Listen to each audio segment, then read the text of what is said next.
Alright, what's going on everyone? In this video I'm going to give you a brief overview of all 5 Commander 2020 decks so you can have a better idea of what the decks do so you can buy the deck that's best suited to your playstyle. But before we get started, if you like Commander content, do me a favor and please do not subscribe. I know, crazy right? I'm telling you not to subscribe. I just don't make Commander content. It's a great format, I've played it, I just don't make regular Commander content. So if you're looking for regular Commander videos, you're not going to find them here. I don't focus on Commander on this channel. So anyway, let's start off with Symbiotic Swarm. The commander in this one is Cathro Aspect Warper. When it enters the battlefield, for every keyword ability listed on the cards in your graveyard, you get to put one of those counters on a creature you control. So let's say you have creatures in your graveyard that have Flying, Death Touch, and Lifelink, then you get to put each of those on an individual creature, or all 3 of them on the same creature. Then Cathro itself will get a +1/+1 counter for each counter placed. So in this case, you would have 3 counters placed and Cathro would be a 6/6. And if you put all those counters on it, it would be a 6/6 Flying, Death Touch, Lifelinker. So yep, that's what it does. So yeah, it's all about filling your graveyard with creatures with keyword abilities. It has things like Aerial Responder, Vampire Nighthawk, and Archon of Valor's Reach, and these are purely there for the keywords. These cards have a lot of keywords, and that's the whole point, right? Get keywords in the graveyard, get these cards in the graveyard, just so you can have a large number of keywords. And it also has things like Achroma and Zatopa, which have tons of keywords. So yep, same principle here, get these in the graveyard, you want the keywords. And the deck has plenty of other ways to take advantage of these creatures besides the commander, because you get things like Majestic Matriarch and Cairn Wanderer. The Wanderer will gain all the keywords of the creatures in your graveyard, and the Matriarch will do the same but at the beginning of combat, so you have more ways to take advantage of all those keyword abilities. You also get Soul Flare, which can also gain the abilities of the things in your graveyard that it exiles for its delve cost. And then it also has Odric, which will give the keywords of all the cards in your graveyard to all of your creatures in play. So he literally spreads all the keywords to all the creatures. Now to get those creatures in your graveyard in the first place, it has things like Nyx Weaver, Satyr Wayfinder, Grizzly Salvage. All of these just want to churn through your deck, get stuff in the graveyard so you can start taking advantage of them. Nyx Weaver is particularly good since it will put cards in the graveyard every single turn, and you can also return one of them if you find a particularly juicy morsel that you want. You can sacrifice the Weaver and get a card back. And finally, the deck has ways to get advantage from creatures in the graveyard regardless of keywords, such as Splinter Fright and Deadbridge Chant. Splinter Fright can be absolutely massive, and Deadbridge Chant puts the top 10 cards into your graveyard and then starts returning them at random every single turn. Returns them to the battlefield too, by the way, not your hand. So the idea here, this is the graveyard deck. This is get stuff in your graveyard. And the thing that makes this deck unique is that it's caring a lot about the keywords of the things in the graveyard instead of just reanimating. And it still reanimates, it still can bring stuff back from the graveyard, but it really likes having keywords in the graveyard. Next up is Ruthless Regiment. The commander in this one is Jarina Kudro, which when it enters the battlefield will create a 1/1 human token for each time you've cast it, and then gives all humans +2/+0. So you can see, pretty simple, this is a tribal humans deck, right? This is all about humans, it's a Mardu humans deck, and it's a very aggressive humans deck because it gives +2/+0. That's a pretty powerful and aggressive lord effect for sure. So naturally we do have human cards, right? We have Thalia's Lieutenant, we have Sanctuary Lockdown, we have Dearly Departed to pump up the team, but that's actually not the main goal of this deck, at least not exactly. This deck actually cares more about creating tokens and then sacrificing them. This is kind of an aristocrats deck actually, because we have things like Zathra Necromancer and Species Specialist. The Necromancer will pump out a token whenever one of our creatures dies, and the Specialist will allow us to draw a card, which is great because this deck is good at producing tokens, so we're just going to generate value. Pretty cool. And then you have lots and lots of ways to generate those tokens, like we have Thraben Doomsayer, Call the Coppercoats, Increasing Devotion. These allow you to pump out a ton of human tokens. And remember, not only are you going super wide, but remember Jarina gives them all +2/+0, so that's actually a lot of power. And then if they die, we get tokens. If they die, we get to draw cards, and we have those Lord cards, right? We have the Thalia's Lieutenant, we have Sanctuary Lockdown to make them all bigger, and we also have, by the way, Shared Animosity, which is just obscene because it gives all attackers +1/+0 for each other attacker with the same creature type. You know, that's usually pretty good in tribal decks, but it's particularly good in this one because we're going so wide with so many tokens. So things get pretty big. This is, like I was saying, this is a go wide, be super aggressive deck. But these tokens are so vulnerable, that's why there's, you know, some aristocrats aspects to this deck, and we get even more of that with things like Zulaport Cutthroat, Bastion of Remembrance, and Outpost Siege. The Cutthroat and the Bastion will drain the opponent for 1 whenever a creature we control dies, and the Siege will deal a damage if we choose dragons. And Vigilante Justice will also deal a point of damage when they enter the battlefield, so you can kind of see what's going on, right? We're going super wide, we're creating tons of tokens, those tokens are getting massively pumped by our commander, and since they're kind of vulnerable and they do die a lot, we're going to get more advantage from them when they die, and it's okay if they die because they're tokens and we can generate more of them. So that's the idea. We're just going to go super fast, super aggressive, push tons of damage at our opponent, and if they kill stuff, then we'll just get advantage from them dying, and then we'll produce more of them. And there's also like Titan of Eternal Flame, which can turn all of our tokens into pingers if we don't want to attack. And because this deck is Mardu, we do get lots of board sweepers and the like. This deck doesn't mind blowing up the board because it gets tons of value out of stuff dying anyway, be it getting more tokens or drawing more cards or just draining everyone for all their life. So yeah, you can blow stuff up. Plenty of spot removal in a Mardu deck, of course. So yeah, that's it. It's a tribal humans deck, but it's kind of like a sick, sadistic, twisted version of a tribal humans deck where you're less concerned about keeping your precious tribe alive. Right, normally when you're playing a tribal deck, you go wide, but then you're afraid of anything dying. Not with this deck. You're going wide, you're playing a tribal deck, but also like you don't really give a crap about your own creatures. You just fling them at your opponent, and if they die, they die. It's okay. And that's Ruthless Regiment, an appropriate name for a very aggressive Mardu humans deck. There you go. Next on our list is Timeless Wisdom. It has Gavi Nest Warden as the commander, which says that the first time you cycle each turn, the cycling cost is, wait, 0? What?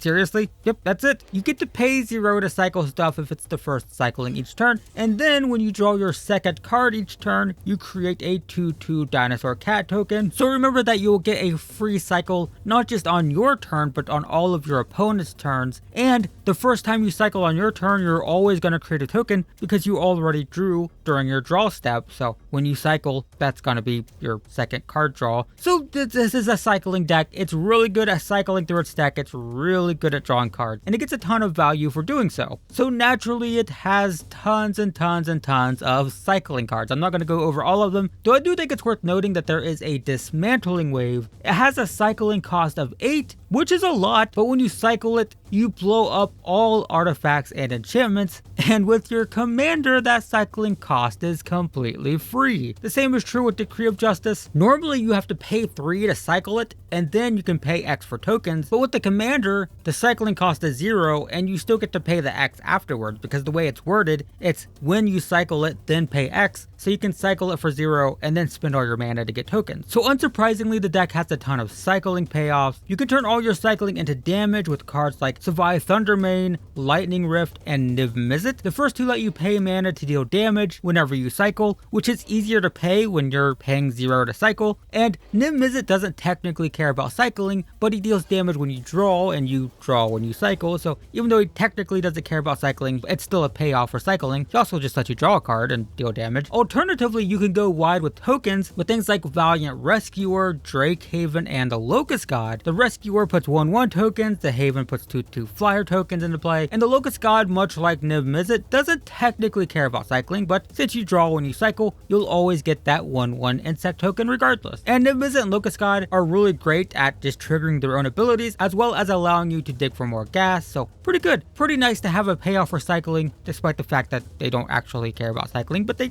kind of do. Anyway, you also get things like Hoofprints of the Stack and Ominous Seas, which also produce tokens. They're technically slower, but they produce much bigger tokens. The Ominous Seas produces an 8/8 Kraken, and in theory you should be able to get that approximately once every couple turns if you can cycle once for free on all of your opponent's turns, plus your own draw step, plus any other cycling you can do. It's not that hard to get these 8/8 tokens actually. The deck is also really good at refilling its own hand. I mean, you're already cycling, so every time you cycle you draw anyway, but you also get things like New Perspectives and Reconnaissance Mission, both of which are good at, just giving you more cards. You also have cyclers that let you draw, so you can cycle, or if you don't care about cycling that turn, you can just draw more cards. You also get things like Abandoned Sarcophagus, which lets you play cyclers out of your graveyard. So if you run out of gas, which is, again, hard to do when you're drawing so many cards, but if you do run out of gas, you can play Abandoned Sarcophagus and just start playing your cycling creatures out of the graveyard. You can't cycle the cards from your graveyard, but you can just cast them. Like if you have creatures that you cycled, then you can bring them back. There's also like Zenith Flare, which deals damage equal to the number of flash spells in your graveyard, and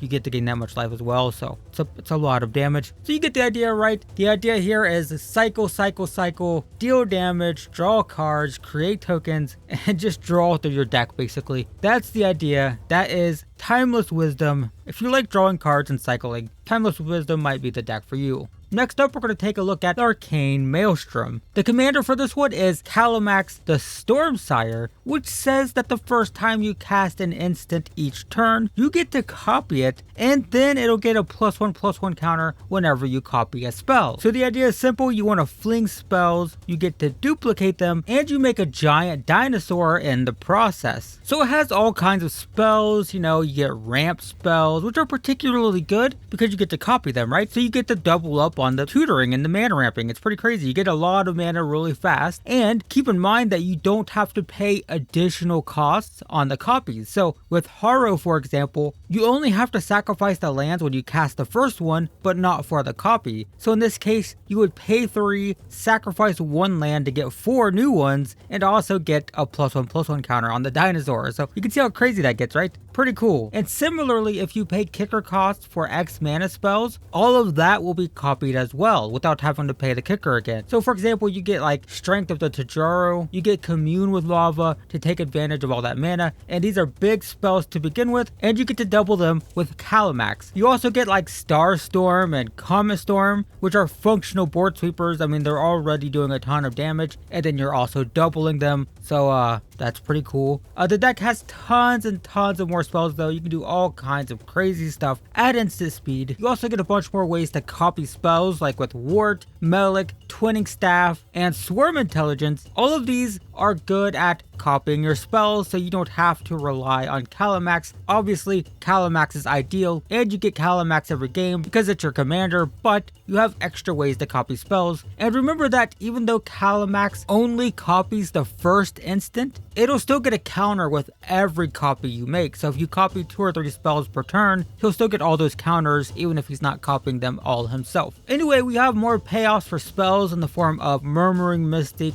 Tolerant. All of these allow you to produce tokens as you're casting spells. So not only are you flinging tons of spells and duplicating them, but also you're creating a bunch of tokens which can block while you're flinging spells, or they can go on the offensive and just finish off opponents. You also get like Hunting Pack to go wide as well, so that's pretty cool. And you also get things like Goblin Dark Dweller and Charmbreaker Devils, which can help you recast old spells because you don't want to run out of gas. So you have plenty of ways to, draw into more gas. You have plenty of ways to recast old spells to ensure that you can just keep spell slinging and keep accumulating counters on that giant dinosaur. You also get like Wilderness Reclamation, because being able to untap at the end of turn means you get to keep casting instants, right? So that's pretty cool. So the idea here is pretty simple. You're just looking to cast a bunch of spells. This is the quintessential spell-based deck. This is the spell slinging deck. You're casting spells, you're copying spells, you're building a giant elemental dinosaur, and that is the Arcane Maelstrom deck in a nutshell. And then finally, we have Enhanced Evolution. This deck has Otrimi the Ever Playful. It's a 6/6 that will let you return a creature with Mutate from the graveyard to your hand when it deals combat damage, and it can also be mutated. So it's potentially a 4 mana 6/6 that starts returning stuff from your graveyard. So the idea here,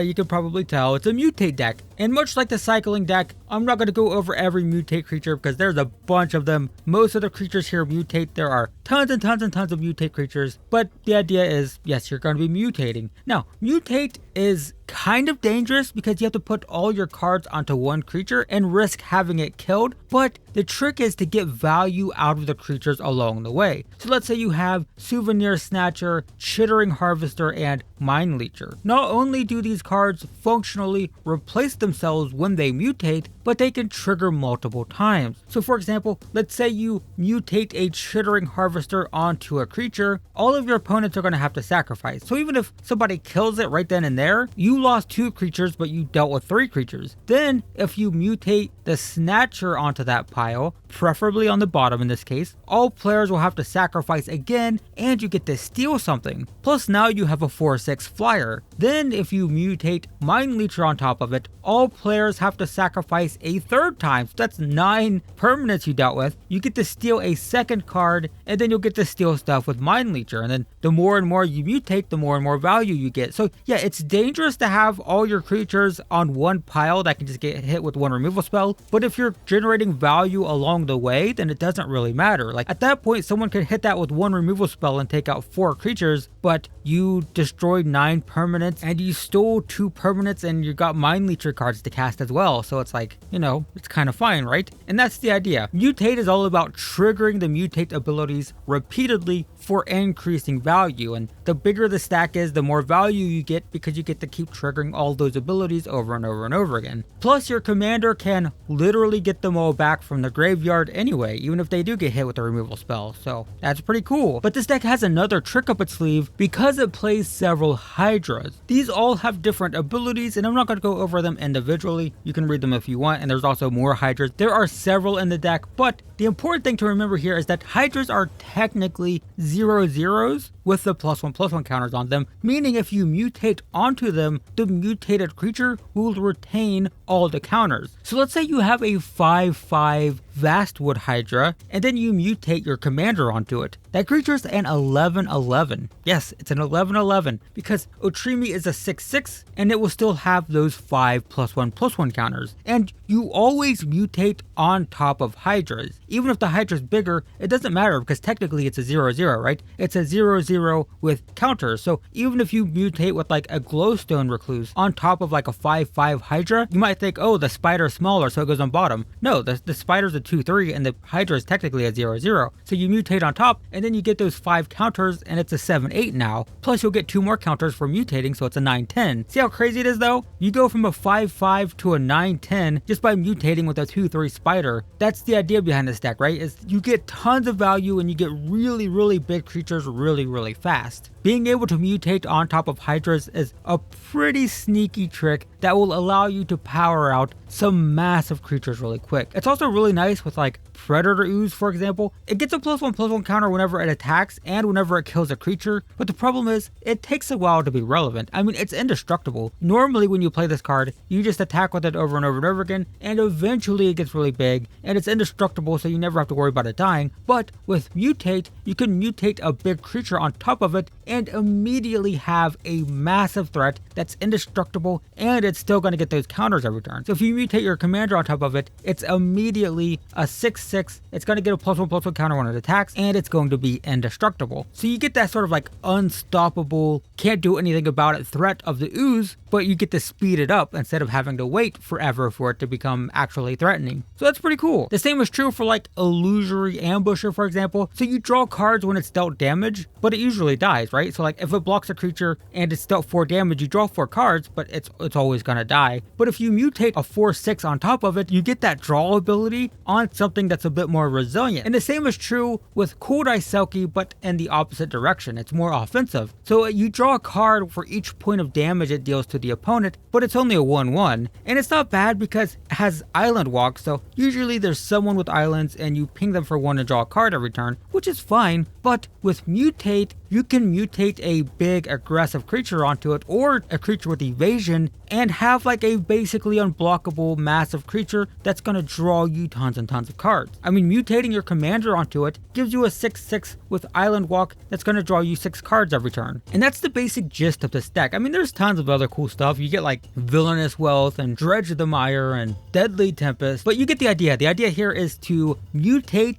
massive creatures and kind of just make all kinds of crazy creatures that are difficult to deal with, or generate tons of value, or just do all kinds of crazy stuff. This is a deck that's going to feel very different every time you play with it, because just different stuff's going to happen. Different creatures, you're going to draw different creatures, and you're going to be creating all kinds of wild different creatures every time you play it. So this deck is very much the like, who the heck knows what's going to happen type of deck. And if that sounds like your kind of thing, then Enhanced Evolution might be what you're looking for. And that's it. That is all 5 decks in the 2020 Commander deck series. Normally I would say at this point that if you like this video, you should subscribe, but I'm not going to do that this time because, like I said, don't make Commander content often. Not what I do here. Commander's great, I just don't actually make that type of content very often. It's not what I focus on, so don't subscribe. But thanks for watching regardless. I hope this video was helpful, and if you do like budget non-Commander content, then perhaps I will see you in the next one.